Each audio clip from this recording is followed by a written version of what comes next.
నమస్కారం గంటారావానికి స్వాగతం. ముందుగా ప్రధాన అంశాలు. మరోసారి సుంకాల బాంబు పేల్చిన ట్రంప్, కెనడా నుంచి దిగుమతయ్యే భారత్ బియ్యం, ఎరువులపై విధిస్తామని హెచ్చరిక. అమెరికాలో రెండో రోజు లోకేష్ పెట్టుబడుల వేట, ఏపీలో పరిశ్రమలు పెట్టాలని పారిశ్రామికవేత్తలకు ఆహ్వానం.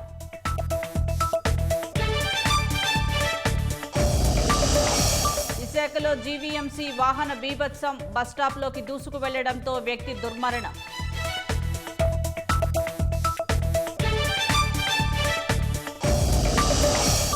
కొలిక్కిరాని ఇండిగో సంక్షోభం, విశాఖ, హైదరాబాద్ నుంచి నేడు పలు సర్వీసులు రద్దు.